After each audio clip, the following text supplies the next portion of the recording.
Terry Mumford, and we do have a lot to get through tonight, so I am just going to jump right in. There are some introductory slides, so hopefully the folks who are, getting their audio working will be able to join us during these introductory slides, and then we'll get into the substance because we're going to cover a lot.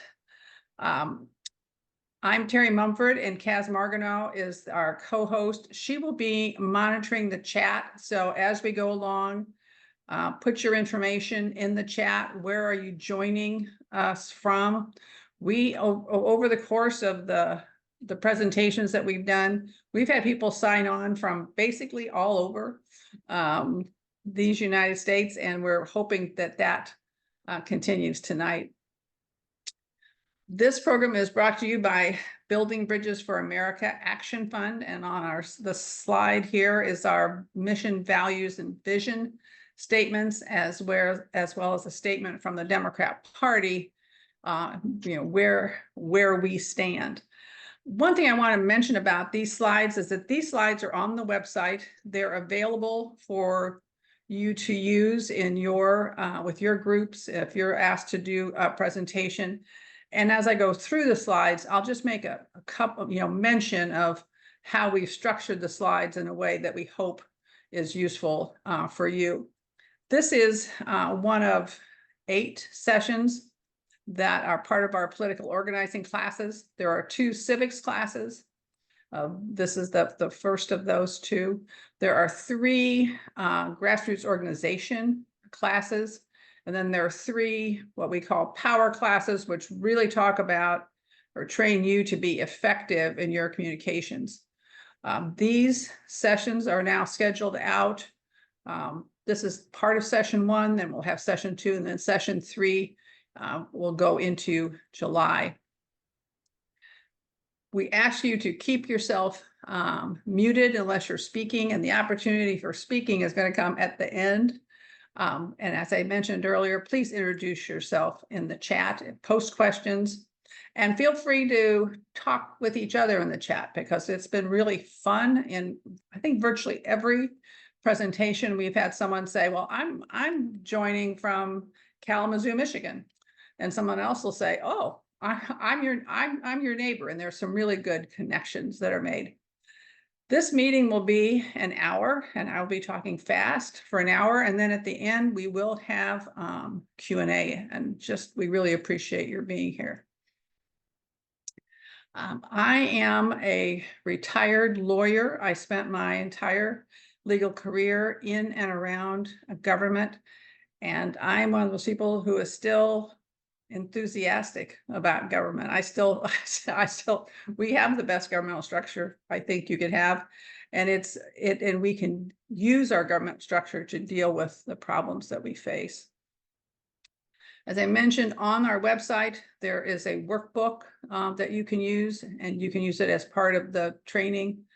The slides are on there for you to use, and there will be a recording of this session that you can use. So let's just start talking civics. And when you're doing your workshop, these are some of the slides that we hope will be helpful to you as you're doing the introduction, because you're here because you know what's at stake. You know how important it is to understand our governmental structure. But this will help you as you're leading in and telling others why they need to be part of this, why they need to know what we're talking about here. I am a collector of quotes. When it comes to politics, Lily Tomlin's statement is probably my favorite. She says, somebody should do something about that, I said. And then she realized I am that somebody. So what we're doing and what you'll be doing when you use these materials is helping someone understand how they can be the person who takes action. And we are preparing. We prepared this presentation because knowledge is power, and the information that you gain here or that you impart to others can help them be super volunteer. Super volunteer is someone who is really at the top of a campaign, the top of an organization, dealing with policy, detailing other volunteers. Also, so you can be a trusted voice. It's so important for us to be reliable sources of information for our family, for our friends, for our colleagues. And of course, we want to be an engaged citizen. One of the reasons why I focus on trusted voice is that the Pew Research did a study of who do Republicans trust most. And number one is Donald Trump. But like basically tied for number one are their family and friends. So when you become a trusted voice, when you have the knowledge, the data, the information that you need about our government, then you can be the person who can talk to your friends and family about the importance of our governmental structure. When we're talking about Civics 101, the first thing we want to talk about is this, this idea of something is unconstitutional. And if you're on social media, as I am, there's a lot of things apparently that are unconstitutional according to Twitter or Threads or Facebook. But what does that mean? What does it mean for something to be unconstitutional? And this is why we're going to go back to basics. And again, if you're using these materials, you really do need to go back to this starting point, because we need to just start with what is it that, what is it that can be unconstitutional? Well, a law can be unconstitutional. The way the law is interpreted and the way it's applied or implemented can be unconstitutional. And the reason a law would be unconstitutional is it has to violate something that's in the Constitution, something that's expressly in there, or something that is implied in the Constitution. And the only entity who determines constitutionality is the courts. And so if we're going to try and figure out whether something is constitutional or unconstitutional at the federal level, we need to see what is in the Constitution. And our US Constitution is pretty short. It starts off with 7 articles. And those articles are like chapters. And the first 3 articles establish the structure of our government: the legislative branch, the executive branch, and the judicial branch. And having those 3 branches be established by the Constitution and be separate from each other that is crucial. That's what makes our country so strong, makes our government so strong. The 4th article of the Constitution, so like we're more than halfway through, is what's called full faith and credit. And that establishes how states honor each other's laws. This was back when the Constitution was written in the 1780s. This was a really big deal as to whether or not whether there would just be these states with their own governments and they'd be under this just a really kind of a loose umbrella. But no, the decision was there would be a strong federal government, a centralized federal government, and the states would honor each other's laws. And an example of that is when a criminal commits a crime in one state, flees to another, and then is extradited back. It's brought back to the first state to be tried. As we go through the rest of the remaining articles, we have Article 5, which tells you how to amend the Constitution. Article 6, which says, well, this Constitution and these federal laws take priority over state laws. Remember, this was a big deal back then, as to how that was going to work. And Article 7 just says how the Constitution was going to be approved. And that's all we started with. And so, that's not too much. And so what we have based on just that starting point is we have, and again, if you're doing this presentation, you got to pause on this slide and talk about it, because what we have is separation of powers. So 3 separate branches of government, and each branch has a check and a balance on the other. So each branch has its own sphere of influence, its own area of operation, but also each of them can limit or affect how the other branches work. It's not supposed to be easy. This structure is very much a way of preserving the status quo.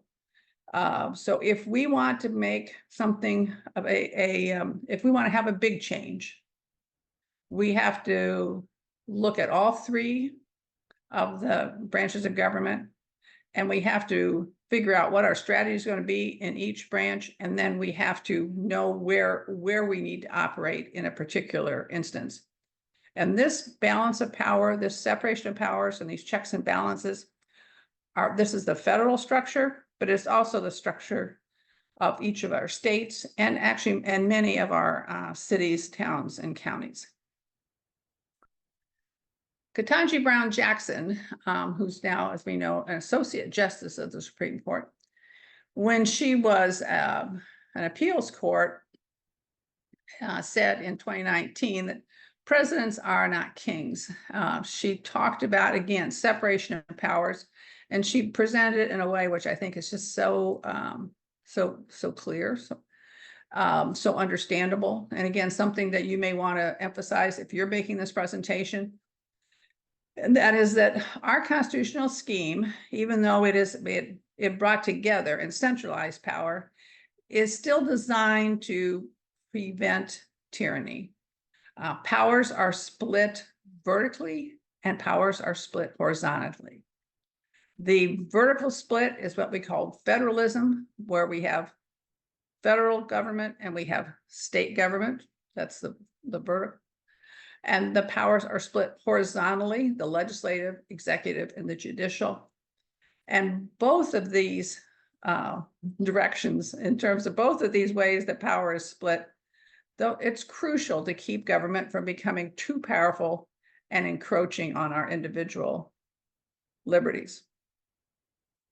Well, getting back to the 18th century, 2 years after the Constitution was passed, there were 10 amendments to the Constitution, all focused on having additional limits on the power of the federal government to protect the individual.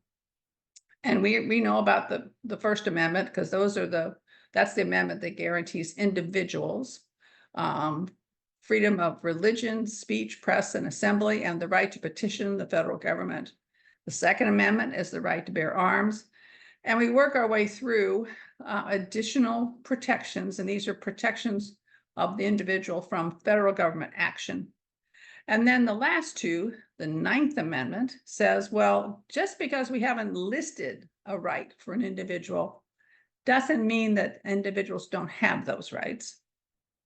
And the 10th Amendment says, if a power has not been delegated to the United States, or it hasn't been denied to the states, well, then states still have those powers. So even in the Bill of Rights, we're talking about balance, having a balance between the individual freedoms, the power of the federal government, and the power of state government. Additional amendments came on after that. 1804, we have the creation of the Electoral College. And then we have the Civil War. And after the Confederate States lose the Civil War, people in Washington notice that even though those states have lost, they have not given up on what was the cause of the war, slavery, and they have not begun to grant the rights of citizenship to all of their citizens, all of their residents. And so after the Civil War, there are 3 amendments to the Constitution that are adopted. The 13th Amendment to abolish slavery, the 14th Amendment to protect the rights of citizens from state action. So the same protections that were enacted in the Bill of Rights to protect individuals from federal action are now basically incorporated by the 14th Amendment to protect individuals from state action. And we're going to talk a lot about what that has meant to our civil rights. And then the 14th Amendment also contains the disqualification of an individual from office if they participated in the insurrection, and a recognition of the validity of public debt. The 15th Amendment established voting rights for previously enslaved people. Another amendment that we sometimes think about is the 25th Amendment, which prescribes a procedure for those cases where a president might be unable to perform his or her duties. The very first time that we made this presentation, in the chat, there was a question about, well, what about the 28th Amendment? What about the Equal Rights Amendment? Well, as we're sitting here now, just I don't want to have a spoiler here. The 28th Amendment, the Equal Rights Amendment, has not been recognized as an actual amendment to the Constitution. As you all may remember, the Equal Rights Amendment was adopted in 1972. There was a 7-year timeline for states to ratify it and reach what would be the required number of states, which would be 38. There was an extension, but even during that time, only 35 states adopted the Equal Rights Amendment within the timeline established. Then, starting a few years ago, some states have 3 additional states have adopted the Equal Rights Amendment. So if we took the 35 and we added 3, we'd be at 38, and that would be enough. But does that count? Because those 3 states adopted outside of the timeline. Well, this has beginning of last year, the Equal Rights Amendment was presented to the federal archivist and said, okay, and they said, here it is, accept it, say that it's now part of the Constitution. And the federal archivist said that he wouldn't do it. So litigation ensued, and the court said, no, the archivist is not required to accept it. And Congress could impose a time limit. So where we're sitting right now, Equal Rights Amendment not recognized, and in both the House and the Senate, there are joint resolutions that have been offered to do one of 2 things, to do 2 things. One would be just to say, well, we're going to eliminate that timeline. And the other one says, well, we don't need to recognize the timeline because we have enough states who have approved it. If you want to follow what's going on, there's a resource there, the Equal Rights Amendment.org. So let's go back and talk about the 14th Amendment, because that's, to me, what's super exciting. That we should always be talking about that. The 14th Amendment is a limit on state action. By state action, that includes states and the political subdivisions within a state. The 14th Amendment says if you were born or naturalized in the United States, you have the rights of a citizen of the United States and of the state in which you reside. And the 14th Amendment also says that a state cannot make a law which abridges, which deprives me of my life, liberty, or property without due process of law, and they cannot deny me the equal protection of the laws. So that's a lot. And what that has meant is an amazing amount. Starting basically after World War II and coming into most of the modern era, the Supreme Court has used the 14th Amendment and that protection, the due process protection and the equal rights protection to protect some very important elements in our society. First, in 1967, the Supreme Court used the 14th Amendment to strike down laws that ban marriage on the basis of race, and then the Loving case. And then in 2015, the Supreme Court used the 14th Amendment to strike down bans that were on same-sex marriage. And what we want to note here is that the right to marry is not specifically stated in the Constitution, but because it's been characterized as a fundamental right, then that puts it in the category where a state cannot deprive people of their fundamental rights without due process, or they cannot apply those laws unequally. And that moves us also right into contraception and reproductive rights. The Supreme Court used the 14th Amendment to strike down bans on the use or sale of contraceptives, first in 1965, dealing with married couples, and in 1972, dealing with unmarried couples. And these decisions were under a right of privacy that was determined by the Supreme Court to be a fundamental right that would be protected under the 14th Amendment from state action. And so now we're all the way up here to Roe versus Wade and Planned Parenthood versus Casey, which were, as we know, the cases that established a right to privacy that protects pregnant women who want to choose to have a choice whether or not to have an abortion.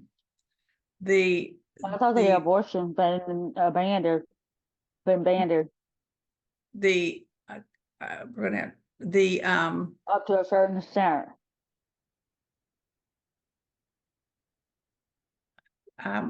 would you mind staying muted till the end? Thank you. We've gone from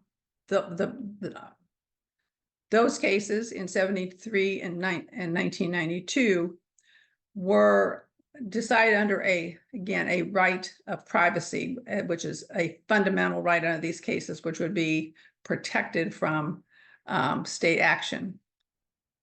Then we move to the Dobbs case, which we know was the vehicle that the Supreme Court used to overrule the Roe v. Wade and the Casey case. And Justice Alito wrote the opinion and joined by the conservative majority.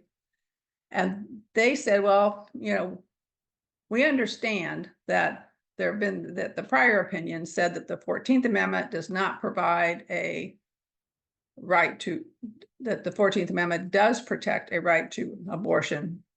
But in the Dobbs opinion, the Supreme Court said that they were going to overrule, and they did overrule Roe v. Wade, and they did it on the basis of a theory called originalism.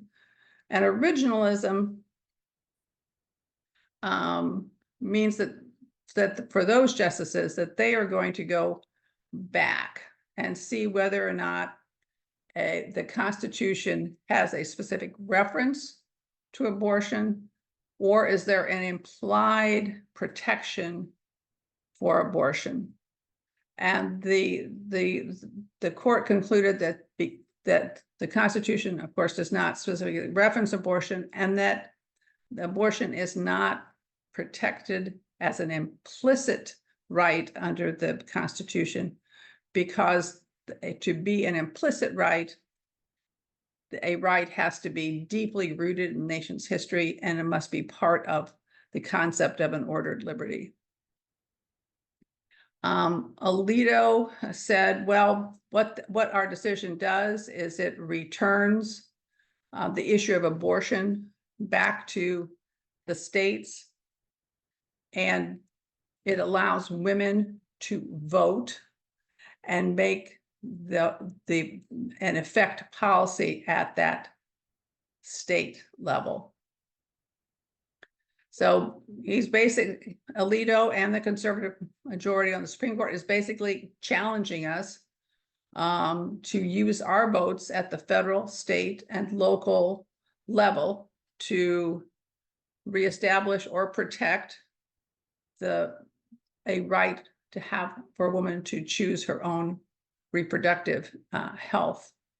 And the Supreme Court's decision opens the door for federal legislation banning abortion, and we know that more than half the states have taken action to ban or severely limit abortions.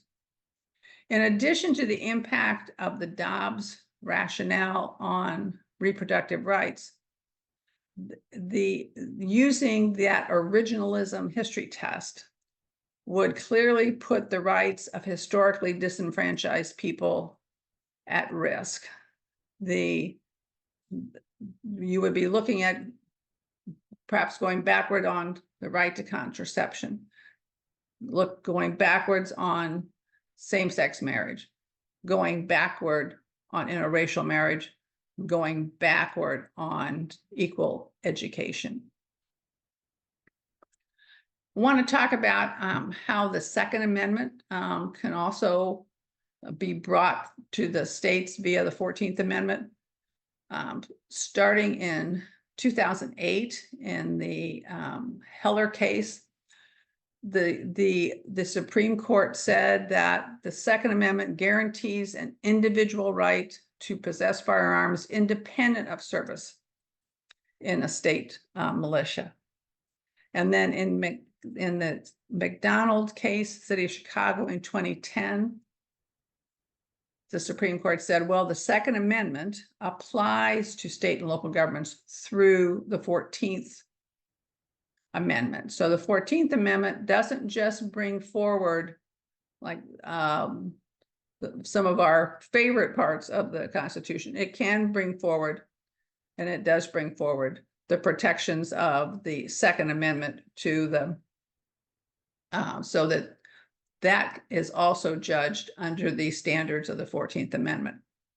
Most recently, in a case involving New York State legislation, the Supreme Court struck down a requirement in state law that had been around actually for 100 years, saying under the New York law at the time, you had to meet a proper cause requirement for obtaining an unrestricted license to carry a concealed firearm.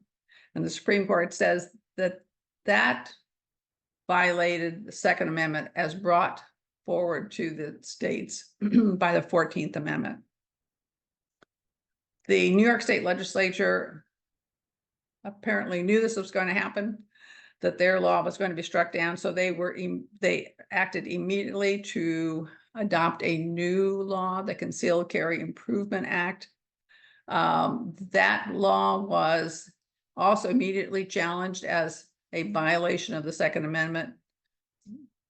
Right at the end of last year, the Second Circuit Court of Appeals, which is a federal appeals court, did uphold the major provisions of the law. So we'll see if that progresses to the Supreme Court, whether that will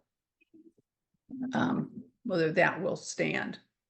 I've just thrown in here about the Section 3. I put it in here so you all could read it. Section 3 of the 14th Amendment, the section that denies someone who was engaged in insurgency the ability to be a senator, representative, elector, or hold any office. As we know, this provision and comparable provisions in state law have been used in a few states to deny former President Trump a position on their primary ballot. And what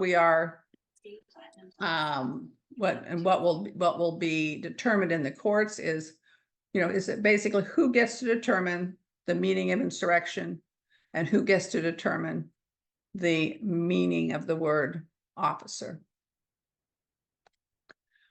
I've added this discussion to this part of the presentation. This discussion is called the Chevron deference. And this is something that usually only lawyers and not even all lawyers are interested in. But there are cases pending right now at the Supreme Court, which the decisions could radically change how our federal and how our federal regulatory agencies operate. When we go back to that one of those initial slides, is so the three parts of government: the legislative, the executive, the judicial. Under the executive, are a whole bunch of federal agencies. So all of the federal agencies you've ever heard about, the EPA, the IRS, the SEC, all of those are within that block that is the executive branch of government. And so over time, legislation is adopted, and the legislature says, the Congress says, here's the federal agent. Here, we're going to create a federal agency, and that federal agency is going to be responsible for this type of matter. And we are going to give that federal agency authority to address these issues. And the way that that agency is going to address these issues is they're going to adopt rules. They're going to have adjudicatory hearings. They're going to make decisions. Okay. And so the question arose over time, and that, well, how should courts treat those agency regulations? Do those agencies, should the court say, well, the agencies know what they're doing, and so we'll give them deference? Or should we as courts just relook at things from the ground up all the time? Well, back in 1984, the Supreme Court established what's called the Chevron doctrine or Chevron deference. And it was established in a case dealing with Chevron, the big oil company. And the Supreme Court said courts must defer to an administrative agency's permissible and reasonable regulations. And that decision was originally favored by business groups and conservative organizations because it put limits on liberal judges who were those groups thought, were apt to, make up new laws or come up with new requirements. But more recently, these same groups have had as their goal the undoing of this idea of deference to administrative agencies, because administrative agencies are regulating businesses in a way which they may not like. They may not like environmental regulations. They may not like healthcare regulations. They may not like securities law regulations. Well, a few years ago, 4 years ago, the National Marine Fisheries Service in the Trump administration adopted a requirement that certain commercial fishing boats must pay the cost of at-sea monitoring, and it's probably about $700 a day. And 2 cases challenging the fee have made their way to the Supreme Court and have recently been argued. The conservative majority seems poised to overrule the Chevron document, and that will impact, potentially, depending on how it's done, all federal agencies. And we may see a lot more challenges to environmental regulations, healthcare regulations, tax regulations. It really will be, or it could be, an incredible change in how the federal government is able to implement and administer the laws that the Congress passes. So what can we do? What can voters do when we're faced with a Supreme Court which may not be, heading down the path we wish they were heading down? Well, we are voters, more than anything. And so we know that, and again, if we're talking to if we're using these materials as a presentation to a group, we have to keep emphasizing that, we are the voters who elect the president, and that the president nominates the Supreme Court justices and other federal judges. And the president is the heads up those agencies to respond to court decisions. We're fortunate to have Joe Biden there and his administration who can respond to court decisions. If we can think about how many different ways, for example, that the Biden administration is trying to deal with student loan forgiveness, even though the courts have not been particularly supportive of the approaches that have been put forth. Voters elect the senators who approve these nominations. Voters determine the Senate majority that can set the rules for considering nominations. And of course, as constituents and as voters, we express our views to our senators. And as we work our way down there, we as voters, we elect the legislative bodies who pass legislations to respond to court decisions. And some can be donors to support the organizations that litigate important issues. The litigation that we talk about that makes it up to the Supreme Court is incredibly expensive. I forget, it was a while ago I looked at just one case, an example, and it's $1 million if and more to get to take litigation to the Supreme Court. So the organizations that are doing that need support in order to continue the litigation. And then the question that comes up every so often is, can we fix the Supreme Court? Well, the number of justices is set by Congress. It's 9. That was set in 1789, and one is the Chief Justice. Joe Biden established a presidential commission to talk about what was possible. And the final report was issued a couple of years ago. And the presidential commission said, well, Congress can enlarge the court. Congress could make the court bigger. If what we want is term limits, like 18 years, that requires a constitutional amendment. The commission endorsed an advisory code of ethics and also suggested changes in the management of the court's shadow or emergency docket. But let's talk about what kind of legislative changes are out there. And suppose we wanted to have federal legislation changes. Let's go on to that next topic of there ought to be a law.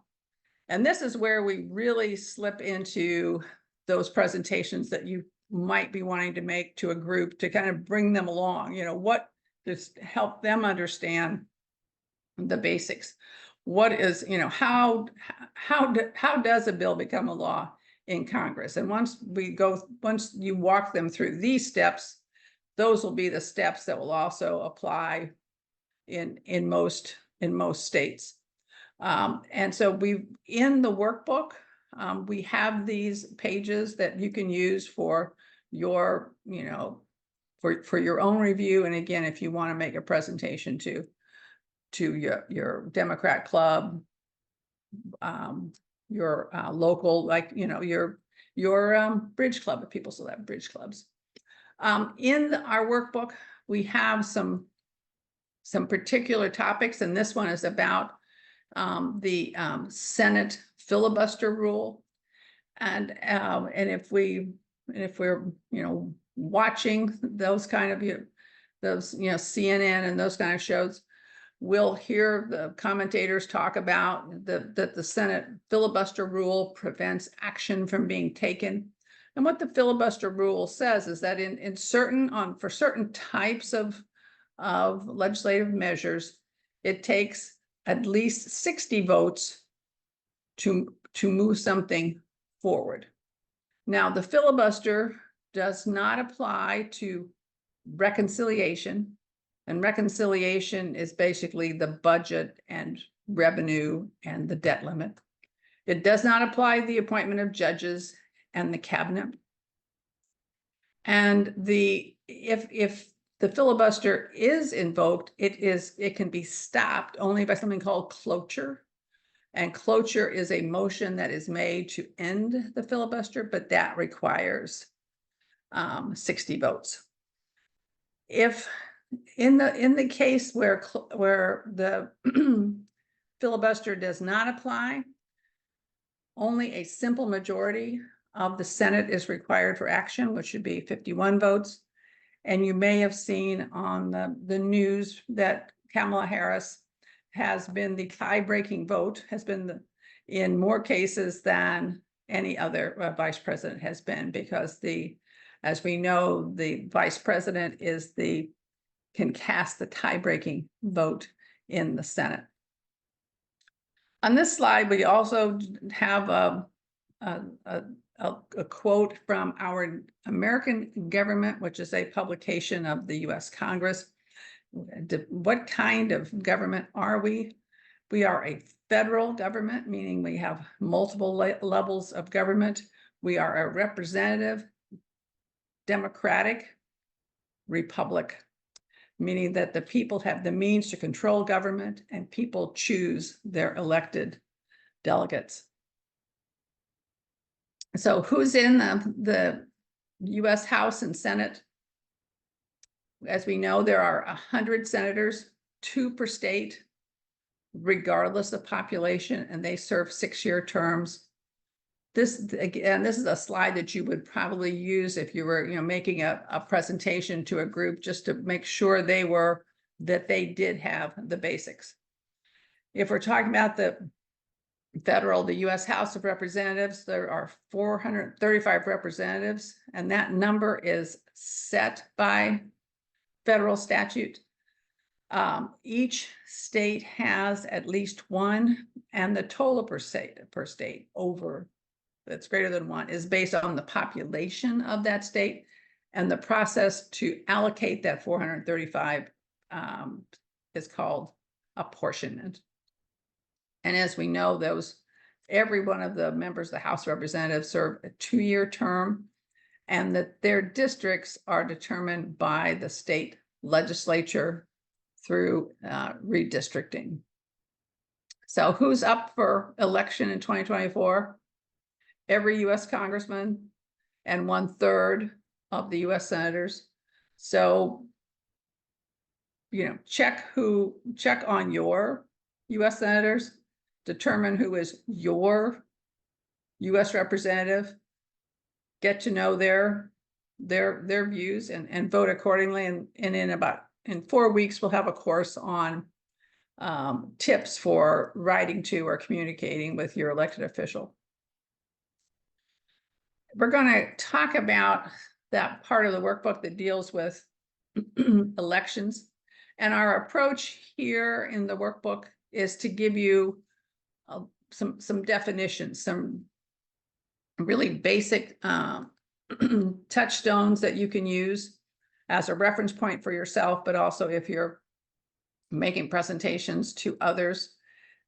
This one talks about the different types of elections, and we have a very brief discussion on ranked choice voting because that's available in certain jurisdictions. We have definitions here that you can use that hopefully will be helpful in making any presentations.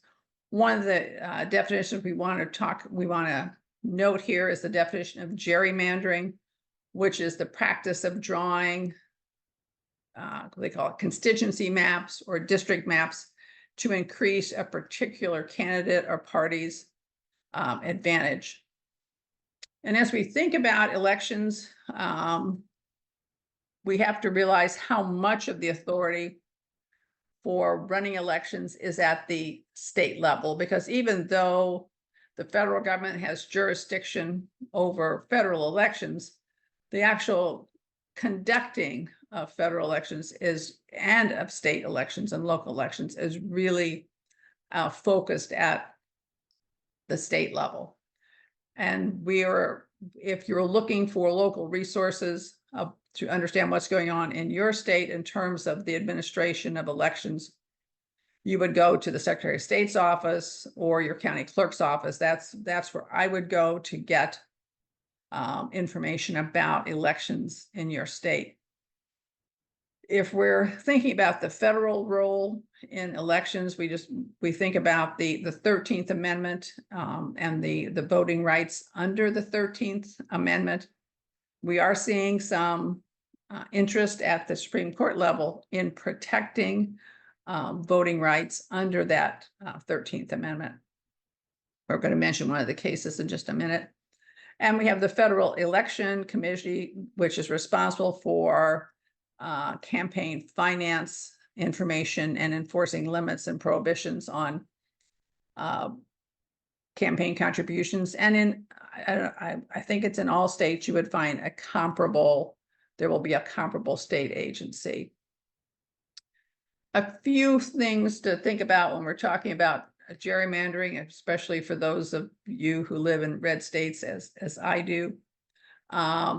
Is there can be this feeling that if I live in a place where there's gerrymandering, where the congressional districts or the state house districts are drawn in a way to favor a one party or the other, that my vote doesn't matter, and we don't, no one on this call is going to get into that position, but we also need to have some thoughts right at hand to encourage our family, friends, and colleagues to get beyond that mindset. Because, well, first of all, just practically, the whole issue of gerrymandering is only relevant where there are districts, congressional, state legislative, local bodies.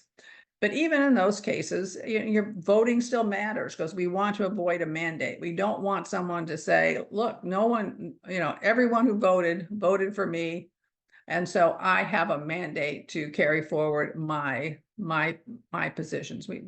Our votes can help avoid a mandate.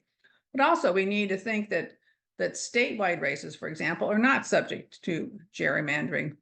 The race for the governor is the race for the governor. It doesn't matter how many congressional districts or how many state legislative districts have been drawn in any particular way. The same thing with your countywide, your citywide. Those races are not subject to gerrymandering. So we want to make sure that we are that trusted resource where we can tell people, just go vote, and here's why, because your vote will count, and your vote does matter. We're seeing that the Supreme Court is receptive to arguments, cases under the Voting Rights Act, and in essence under the 13th Amendment, that certain kinds of gerrymandering are a violation of federal law, because the gerrymandering actually abridges the rights of citizens to vote on account of race or color. So there are changes coming along from that in Alabama. We also see it in Louisiana, Georgia. This is a very, I think, hopeful sign. And when we talk about elections, again, the idea of my vote doesn't matter, or where am I going to put my focus? And David Pepper, who's from our neighboring state of Ohio, has I think a really interesting outlook on this. He says we need to learn something from the MAGA election strategy. We don't want to just focus on federal elections. We don't want to just focus on swing states and districts and only focus during the federal election years. We want to pay attention to state elections, state houses, all states, all levels, all elections, because that's how we are successful in the long run. Maybe not next year, but hopefully this year, maybe not next year, but we have to start, first of all, building two things. We need to build our bench of candidates, and we need to have folks who perhaps were on a town council before they were a state legislator, before they were governor. And we need to build our muscles. We need to build our election muscles. How do we get people to the polls? What messages do we develop that are persuasive? So if we're talking about elections, we need to have a broader understanding of where we can focus. And I think for a lot of us, this is a good message. It's something that is inclusive, because not all of us are ready to be activists when it comes to federal issues, but we might be very ready to be active when it comes to state and local issues. So let's keep that let's give ourselves permission to be local, to think about something that is close to home. And so we can become an expert on upcoming elections in our state. You know, who's on the ballot? What's the last day to register to vote? What's the last day to request an in-ballot, a mail-in ballot? What are those, just those simple things, those straightforward things that you can be an expert on? And this is something where I find that social media can be very helpful, because you can put some very clear information on social media that can be very helpful to your friends and family and the people who follow you. It's a very good thing to use, I think, social media for, very effective. And we're going to close by talking about the structure of state government. The title of this section is "It's the Same but Different." And a lot of things that we've talked about at the federal level are the same at the state level, because every state had to, in order to become a state, had to adopt a constitution that met certain parameters, certain requirements. And one of the requirements is they had to have 3 branches of government, that separation of power with the balance between those 3 branches. A state constitution can include more than what the federal constitution includes, but it cannot be inconsistent. It cannot be in conflict with the federal constitution. So what the workbook does, and what's on these slides, is an example from Indiana of what the branches of government are in Indiana. You know, what is the legislative branch? And the legislative branch, we call it Indiana's the General Assembly, has 100 House members, it has 50 Senate members. And for each of those chambers, as we call them, you know, we know how many are Republicans and how many are Democrats. And in Indiana, in both houses, there is a supermajority of Republicans, meaning the Republicans don't need Democrats to show up to take action, because a supermajority means that you have enough, in this case, Republicans, that you can have a quorum of just Republicans. If you're looking at creating a similar chart for your state, then you would also put in, you know, when do the legislative sessions meet? You would then find out more about, you know, you would definitely find out who's your state representative, because there are districts for state representatives, perhaps also for your state senators. And then you would find out, you would summarize, how does a bill become a law in your state? Again, you want to be able to use a chart like this, a summary like this, if you were doing training for the folks in your area. One of the things that I've noted here when we're talking about the executive branch is that in Indiana, we have what is a weak governor system. We have a weak governor system when it comes to legislation, in that the governor may veto legislation, but his veto can be overridden by a simple majority of the legislative bodies. So as we're closing out here and talking about, you know, the different roles, we have the states' roles versus the federal role. We know that the states have the 10th Amendment to say that they have authority unless that authority has been given to the federal government or taken from them. And there's a list here, and you might have a different list for your state.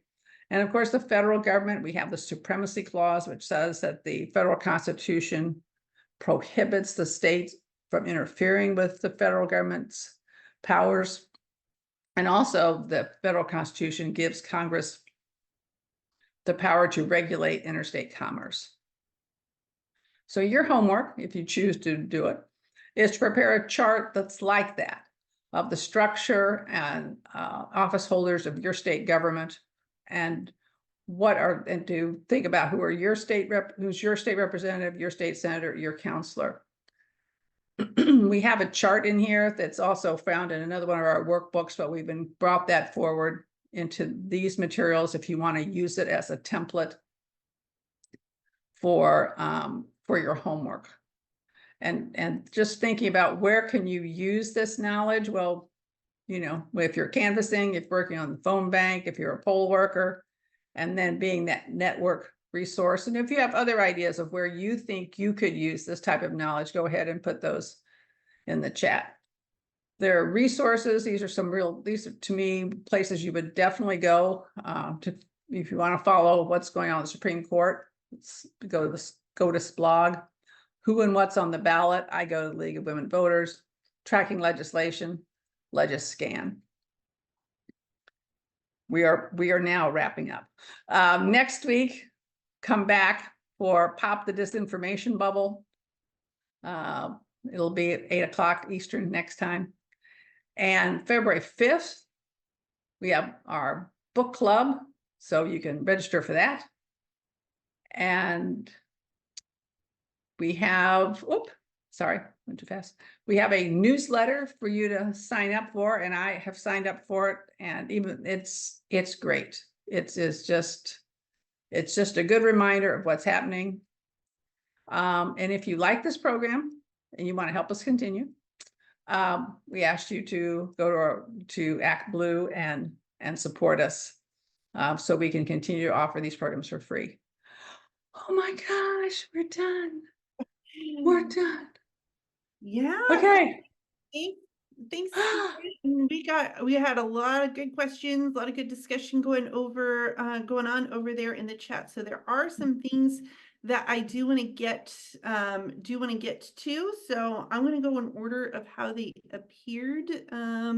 So one question was if you could speak to so you mentioned right at the very beginning when you're going through the amendments, you know, one of those big amendments that is talked about a lot is that Second Amendment. Can you speak to what are like legal limitations to that Second Amendment? Well, one of the amendments that people I suppose used to focus on is the idea that the people used to say, well, you know, look at the Second Amendment. It only applies to your right to be in a well-regulated militia. Well, the Supreme Court took that off since in the Heller case back in 2008. So we are really in a stage now where what is being evaluated by courts is an individual's right to carry a weapon being unreasonably limited. And is it being limited in a way that is inconsistent? And the most recent things we're seeing are in that court case in New York. And what seemed to be important to the courts there was consistency, that that the same rules had to apply, whether, you know, regardless of where you were, or if you established or if a state established a certain area for restriction, that it was consistently applied. But we're really in an area where it isn't clear what's going to be allowed, because what was stated was that people needed to be able to defend themselves, but that reasonable limits on ownership could be applied. And I think what's going to happen is we're going to have to see, like, over the next course of it won't be long, but over the course of the next year or so, to see where the courts come out on things like the red flag laws, the protection of domestic partners. So at this point, we just don't know. I would say if you want to look for resources on that, I think there are a lot of good organizations out there to follow. Everytown, Mom's Demand, Brady's, Giffords, they are all following this, and they are advocates, but you can find within their websites, you know, the arguments that they are making. Okay, thank you. We also got a question about you mentioned the ERA. We were kind of going back and forth on the Equal Rights Amendment and its current status and what is needed. So I went to the FAQ, so that ERA that site that you listed, and it looks like we've gotten the number of states, but it's still in question. Do you have any further information you can provide about the ERA and where it stands with the current Congress? With the current Congress, on the in the Senate, there is a bipartisan proposed joint resolution which would recognize the Equal Rights Amendment and therefore try to move it forward. On the House side, there are a number of Democrats who are supporting a similar joint resolution, but it will not be heard at this point. So it is those resolutions which would potentially allow for the Equal Rights Amendment to be approved, to be accepted, are just frozen the way other legislative initiatives are being frozen. Great.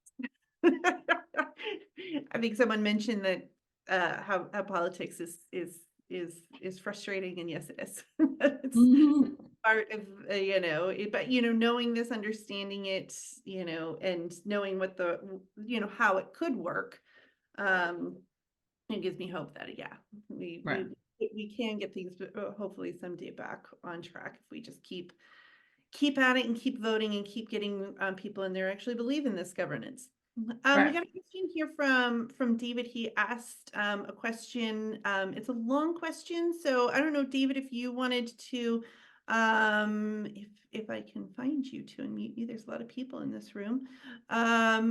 David, can I ask you to unmute if you want to ask your question about Dobbs and then the repercussions of Dobbs outside of reproductive rights? Sure, thank you. Can you hear me? Yes. Hi, and thanks for this. This is a good beginning. Yeah, it's my understanding that the Roe decision was based on and significantly expanded definitions of privacy, and that in turn there have been a number of decisions and some legislation since Roe that based protections against surveillance, wiretapping, and other forms of intrusion and limits of free speech on the Roe decision, at least in part. So it's not clear to me, but I know that in the lead up to Dobbs, there was a fair amount of concern that this would result in threats to civil liberties and free speech and privacy issues in particular, beyond the question of abortion. And I've been looking, and I've seen a few things, but I have not really come across a comprehensive analysis. I know there's some court cases underway, but I don't know much about them. I'm wondering, this seems to me very significant for people who are concerned about rights to understand that this is tied up with Roe. It's not in Dobbs. It's not just a question of abortion for those who may feel it doesn't affect them directly, for instance, men in particular. Any thoughts on this and how it can affect our civics education? Oh, absolutely. The rationale that was used to in Dobbs to overturn Roe and Casey should make people very concerned about other civil liberties. And the ones that I would think would be right up on the chopping block would be the cases on contraception. The case of meaning that will states now go back to having bans on contraception? I think that that I would think that would be something that would be right on right on people's top of concern. I think that an additional one would be the cases dealing with marriage. Justice Thomas in his concurrence in Dobbs put marriage out there as something that he that he thought ought to be re-examined under this rationale. So I think those, and then even if, and so I think those would be right at my toppest level of concern. If we go back to like Brown versus Board of Education, equal protection in the area of education.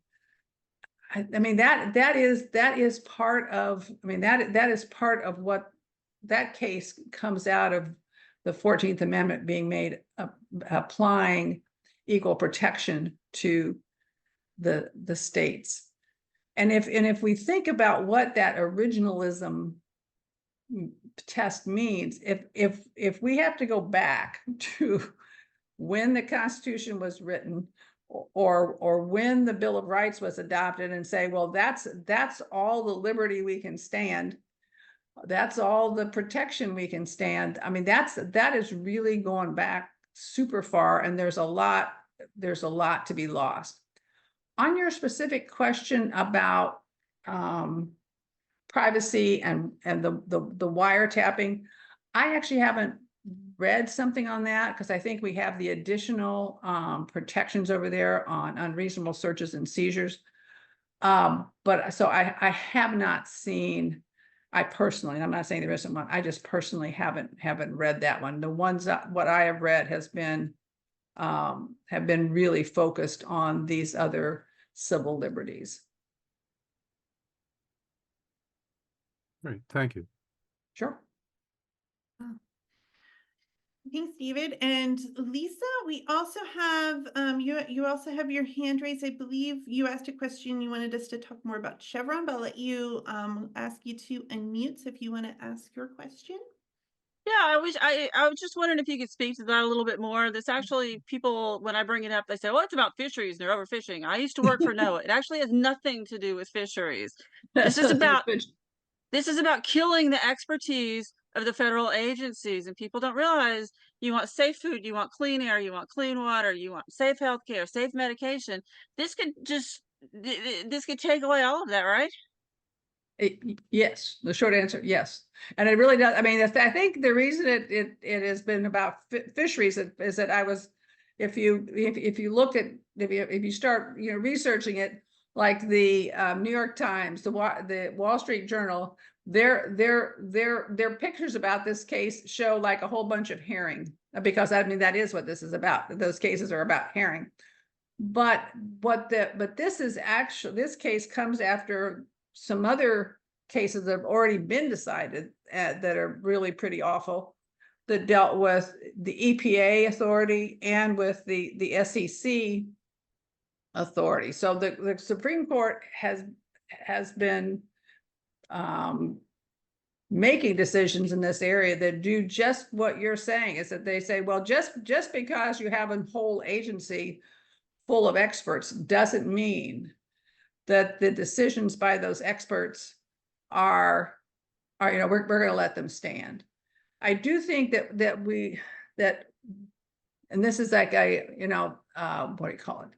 I think that one of the things that agencies do have to be concerned about is doing, and this fisheries question is I think is one of those, and actually an EPA thing that they decided earlier is one of those, is that the folks who want to take away this Chevron deference are going to find cases that are sympathetic. And these cases about these fisheries, these commercial fishermen, are very sympathetic, because apparently there was a system going on where people, they were letting the boats were letting monitors go on, and everything seemed to be working, and then the fisheries people said, oh no, you need to pay for this, and you need to pay $700 a day for us to be on your boat and monitor your fishing. And so that is just, I mean, that it's so easy to present that in a way that is so sympathetic. You Well, know I what I used- mean? I used to work for NOAA, but by the way, that Well, when they decided I that paid they had to pay the $17.93 for it. $700, excuse me, when they had to pay the $700 a day, that happened during the Trump administration, by the way. Oh, yeah, no, yeah, exactly. But I mean, but I guess what I'm saying is that the cases that get that there is an art. I mean, there's an incredible amount of legal work, and then there is an art to picking the cases that go up to the Supreme Court. And this, unfortunately, is one that can be, first of all, easily explained, or easily, there can be a picture, there can be $700, and then you can have the person that, this guy like the Gorton fisherman standing on his boat saying, we can't afford to do this. Yeah, But Lisa, you're right. The bigger issue is everything else. It's I don't care. I mean, I wish they didn't have to pay $700, but it's everything else, and it is very much the focus has been, and it's the same people who have been getting these justices are on the Supreme Court, really not for Roe v. Wade. The justices, the conservative justices, are on the Supreme Court for this, to get rid of, to reduce the impact of federal regulation. Yeah, you only have to look at who's paying their attorneys. Exactly. Yep. Yeah, and this kind of leads, Ken asks a question kind of along this line. So Ken Berries asks, where do we have protection against these activist Supreme Court justices? Like, where can we get protection from that? Well, don't ever, okay, never make that 2016, not you personally, but this is a good, to me, this is a really good motivator, because what I'm thinking of when we're putting this presentation together goes back to 2016, when one of my daughter's most delightful friends was telling me that it really didn't matter if Trump won, because then there would be a terrible reaction, and there'd be profound change in response. And what he overlooked was that, yeah, there was profound change, but the profound change is right here at the Supreme Court. But the answer, I don't know if you call it the answer, but all you can do is not all we can do is be active going forward and making sure we elect, that we get a Democrat majority in the U.S. House of Representatives, and a bigger Democrat majority in the Senate. Because if this Chevron deference thing goes as bad as it could go, then the burden will be back on Congress to perhaps, well, we don't know, but perhaps to ratify these regulations or take some action that would be more specific with regard to these regulations. And right now, that would not be possible. Yeah, I mean, in one way, it's just like, I recommend that we take one play from the Republicans' playbook, and that is ask people, if for no other reason to vote for the judges, right? So vote for judges that then align with your with your values. So again, you vote for Democrats because the Democrats are then going to appoint judges that actually believe in good governance and don't just want to give paydays to corporations, right? So, and then, it's like if your local, if your Senate candidate that's a Democrat isn't somebody that you are terribly passionate about, just think, would they vote for a progressive, judge that supports my view? All right, then maybe you got to plug your nose and vote for somebody you might not have full love for, because these are the kind of things where it really comes out. We are getting late, so I do want to mention one thing that Joey Forsyth, I believe I'm pronouncing that right, has put something that makes me very happy. Terry, I know it's going to make you very happy. It is a petition to ask Joe Biden to make October National Civic and Voter Education Month, which I think is a phenomenal idea. So Joey has posted it into our chat. So it is a petition that is looking for signatures through actionnetwork.org. So I look at it, it looks fantastic to me. So if you want to look it over, if it looks like it is something that you want to support, yeah, more civic engagement, more people, especially younger people, like the under, the second part of our title is, this is Civics 101, the stuff that they no longer teach in school because they don't. This stuff is not being taught anymore. So there's a lot of people that just plain don't know what's in the Constitution. And then what happens in that vacuum? Bad actors, bad people come in and pull in this disinformation. So yeah, let's get that good stuff out there. So I highly recommend that. Well, we've gone way past time. So I want to thank everybody for joining us. We had over half the states in the country represented here. And just from hearing from people in the chat, you sound like a lot of people, just like Terry and I coming to you from we're in Indiana or we're Hoosiers. So coming from red states that have a lot of work to do to fight back against gerrymandering, fight back and bring democracy back. So I'm glad to see a lot of people from across the country here tonight. And I hope you're able to join us next week. Next week, we're going to be talking about how to pop that disinformation bubble. So how to have good media literacy for yourself to navigate it and be able to find the truth, but then also having empathy for understanding how the heck can people believe this stuff? And then how can you help them see the truth? So I hope you're able to join us next week. All right. Thanks, everyone. Thanks for joining. Have a good night.